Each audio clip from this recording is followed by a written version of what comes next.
ओशो ने एक कहानी बिल्ली मत पालना सुनाकर गूढ़ आध्यात्मिक संदेश दिया, जो इस प्रकार है। एक वृद्ध सन्यासी अपने अंतिम समय में था। शिष्यगण उसके चारों ओर एकत्र थे। सभी उनकी अंतिम वाणी सुनने के लिए उत्सुक थे। मृत्यु निकट जानकर एक शिष्य ने श्रद्धा से पूछा, गुरुदेव, हमें कोई ऐसा अंतिम उपदेश दीजिए जिससे हमारा जीवन धन्य हो जाए और हम सच्ची आध्यात्मिकता को समझ सके। सन्यासी ने धीरे से अपनी आंखें खोली। उनकी क्षीण और कांपती हुई आवाज सुनाई दी, जो उपदेश मेरे गुरु ने मुझे दिया था वही मैं तुम्हें भी देना चाहता हूं। शिष्यगण और अधिक ध्यानपूर्वक सुनने लगे। सन्यासी ने अपनी सांसों को संभालते हुए कहा, बिल्ली मत पालना। ये सुनते ही शिष्य चकित हो गए। वे आपस में देखने लगे। उनकी आशा थी कि अंतिम क्षणों में कोई गूढ़ रहस्य सुनने को मिलेगा, कोई महान आध्यात्मिक सूत्र प्राप्त होगा। परंतु गुरुदेव ने तो मात्र इतना कहा कि बिल्ली मत पालना। आखिर ये कैसा उपदेश था? एक शिष्य ने साहस करके पूछा, गुरुदेव, ये कैसी शिक्षा है? हम किसी महान सत्य की प्रतीक्षा कर रहे थे, लेकिन आपने तो केवल इतना कहा कि बिल्ली मत पालना। कृपया हमें इसका गूढ़ अर्थ समझाइए।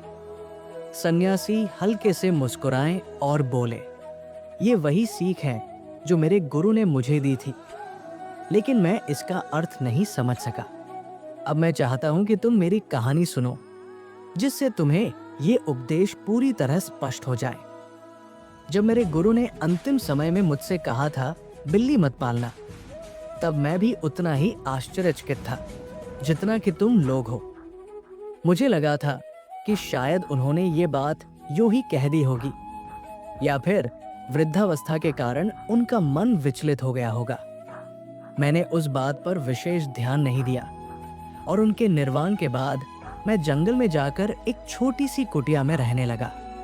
मेरा जीवन पूरी तरह ध्यान, साधना और शास्त्रों के अध्ययन में व्यतीत हो रहा था। मेरे पास केवल 2 लंगोटियां थी जिनसे मेरा काम चल जाता था, लेकिन जंगल में बहुत से चूहे थे जो मेरी लंगोटियों को कुतर देते थे। ये समस्या धीरे धीरे बढ़ने लगी। मैं सोचने लगा कि यदि ये इसी प्रकार चलता रहा तो मेरे पास पहनने के लिए भी कुछ नहीं बचेगा। मैंने गांव के लोगों से सलाह ली। उन्होंने सुझाव दिया, गुरुदेव, ये समस्या बहुत साधारण है। यदि आप एक बिल्ली पाल ले तो चूहे भाग जाएंगे और आपकी लंगोटियां सुरक्षित रहेंगी। मुझे ये सुझाव बिल्कुल उचित लगा। मुझे अपने गुरु का अंतिम उपदेश याद नहीं आया। मैंने एक बिल्ली पाल ली। अब चूहों की समस्या समाप्त हो गई, लेकिन अब एक नई समस्या उत्पन्न हो गई। बिल्ली को दूध चाहिए था। फिर मैंने गांव वालों से पूछा, अब इस समस्या का क्या हल है? उन्होंने सलाह दी, गुरुदेव, ये भी कोई बड़ी बात नहीं है। आप एक गाय पाल लीजिए। इससे आपको रोज दूध मिलेगा और आपकी बिल्ली का भोजन भी सुनिश्चित रहेगा। ये सुझाव भी मुझे बहुत तर्कसंगत लगा और मैंने एक गाय पाल ली। अब बिल्ली को दूध मिलने लगा, परंतु गाय के लिए चारा चाहिए था। गांव वाले फिर आए और बोले, गुरुदेव, अब तो आपके पास समय भी है, क्यों ना आप थोड़ी सी जमीन पर खेती करें? इससे आपको अनाज भी मिलेगा और गाय के लिए चारा भी। मुझे ये भी उचित लगा। मैंने खेती शुरू कर दी। अब धीरे धीरे मेरा ध्यान साधना से हटकर खेती बाड़ी की ओर जाने लगा। अब समस्या ये थी कि खेती करने के लिए अधिक समय और मेहनत चाहिए थी। मैं अकेला था और वृद्ध भी होने लगा था। गांव वालों ने फिर एक सुझाव दिया, गुरुदेव, गांव में एक लड़की है जो आपकी सेवा कर सकती है। यदि वो आपकी सहायता करे तो आपकी साधना और खेती दोनों सुचारू रूप से चल सकते हैं। मुझे ये भी उचित लगा। लड़की आई और मेरी सेवा करने लगी। वो गाय की देखभाल करती, खेतों में मदद करती और मेरा ध्यान भी रखती। धीरे धीरे मेरा उससे लगाव बढ़ने लगा।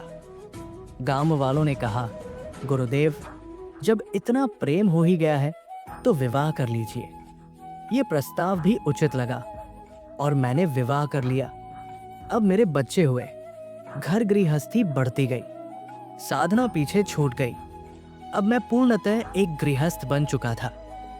गुरु की सीख का वास्तविक अर्थ। आज जब मैं अपने अंतिम समय में हूं तो मुझे अपने गुरु की बात याद आई, बिल्ली मत पालना। और अब मैं तुमसे भी यही कहता हूं, बिल्ली मत पालना। लेकिन असल में गुरु ने जरा अधूरा कहा था।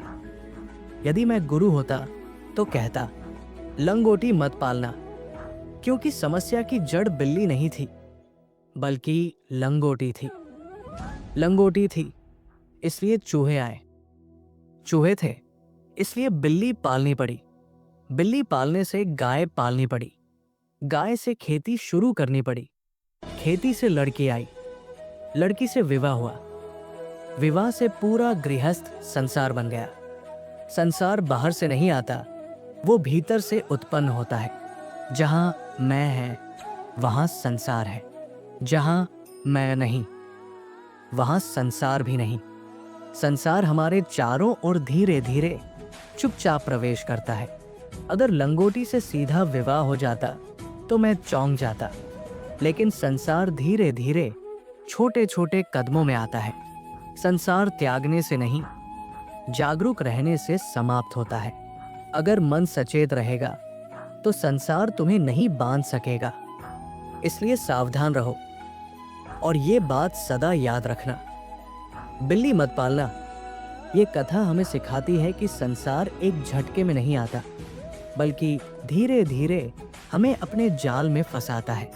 यदि हम सचेत न रहें तो हम ध्यान, साधना और आत्मज्ञान से भटक सकते हैं। सावधानी और जागरूकता ही मुक्ति का मार्ग है।